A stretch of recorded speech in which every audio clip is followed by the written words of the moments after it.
Cornell Dining's been here for a good number of years. Gyŭhéhgȯh people have been here for a good number of years longer. We wanted to curate a menu with Cornell Dining and Toni Morrison, which celebrates Native cultures across Turtle Island. And to do that correctly, you have to partner with the people from those cultures.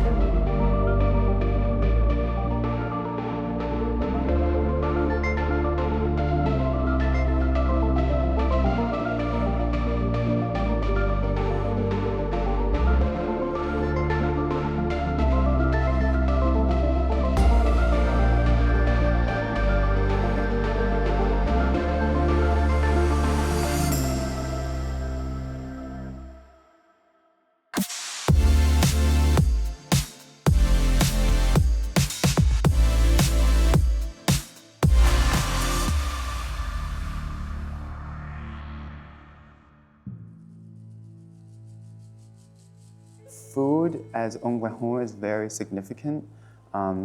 We talk about food as a tool to tell stories. Food's what it does within within Haudenosaunee people, within Gyŭhéhgȯh people. It promotes the goodness. Everything what we do with our ceremonies, with our gatherings, food is always an integral piece to that. Because what that does, we look at food as our medicine. It sustains our life, is really the way that we look at it.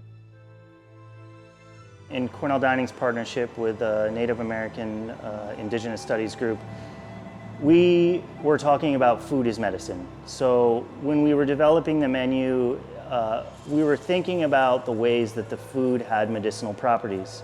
So a lot of the garnishes and a lot of the components that go into the main dishes are there because they have immense nutritious values, and they also provide a lot of supplemental vitamins and ingredients that are needed to sustain general life.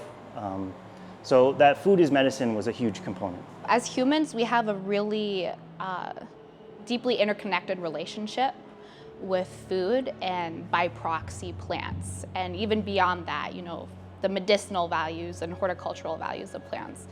And I think the closer and the more complex of a relationship we as individuals can take with plants, the more we can kind of understand more about ourselves through the environment. I mean, you know, it's what sustains us ultimately.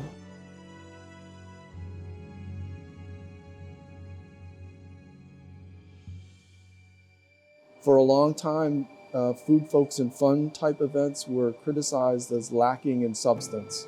I feel nonetheless, and I've written actually about the importance of these kinds of events for really bringing people together to be able to have a cultural exchange. And I think food can be a real important baseline to enter into many different kinds of important conversations. It was basically in celebration of Native American Heritage Month, and it's kind of just a chance to expose students to Indigenous culture and cuisine in the area locally, and kind of just to expose them to the type of foods and, you know, the language and such. 99% of the time when we're spoken of in a historical tense. We're always spoken of before. What this does is it informs the people that we still have these practices, that we're not gone, that we're still here.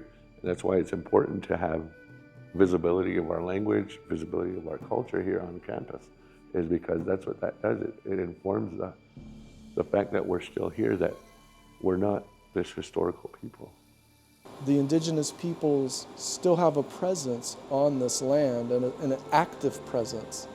And so I think insofar as this menu has been translated into the Indigenous language of this place, and the kind of the selection of that menu represents those ongoing relationships to this particular place, that's an educatable moment. I'm most excited about to share our culture with Toni Morrison and the students. Students, again, will see our language. Students will get to taste strawberry drink and mush. So I'm really excited to see what they have to say. And yeah, I'm really excited to share that with people in our culture. So we want to celebrate diversity. We want to celebrate different cultures. We also want to create a space where students can come into the dining hall and have an experience that actually feels like home, right? So the food should remind them of home.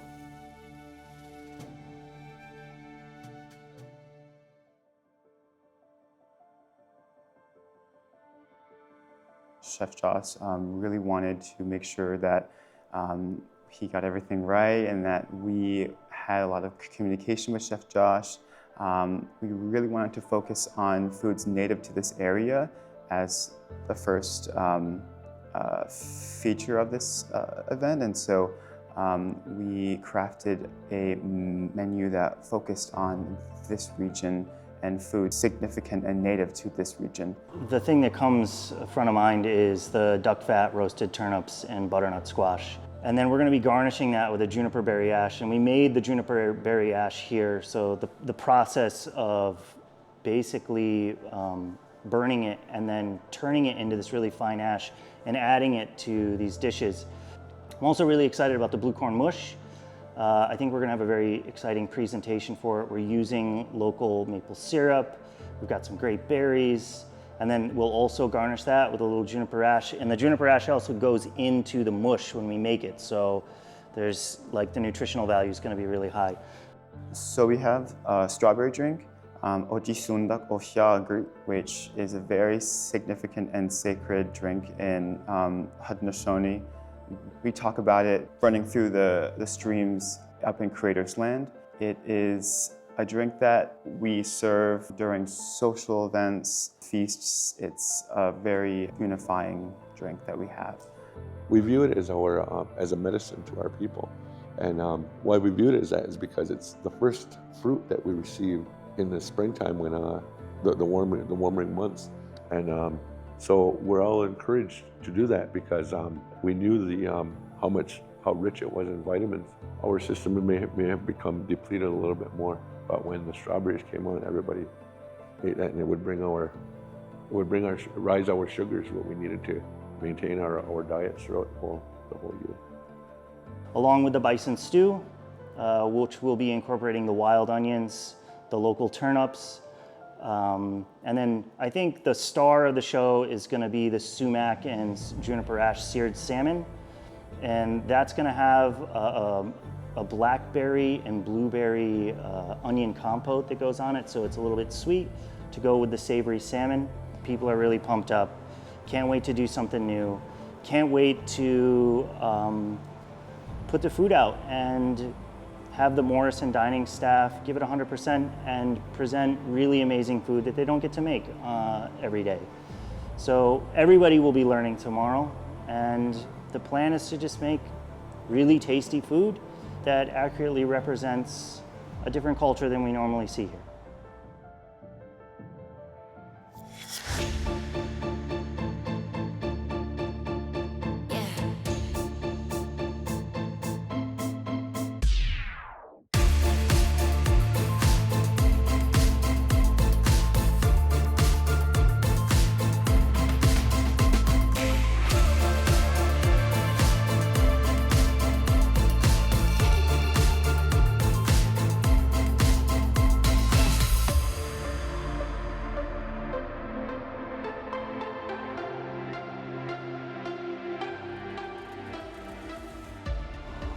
I think my favorite part of the event is the amount of Indigenous students that showed up tonight, and it's just so nice seeing everyone here.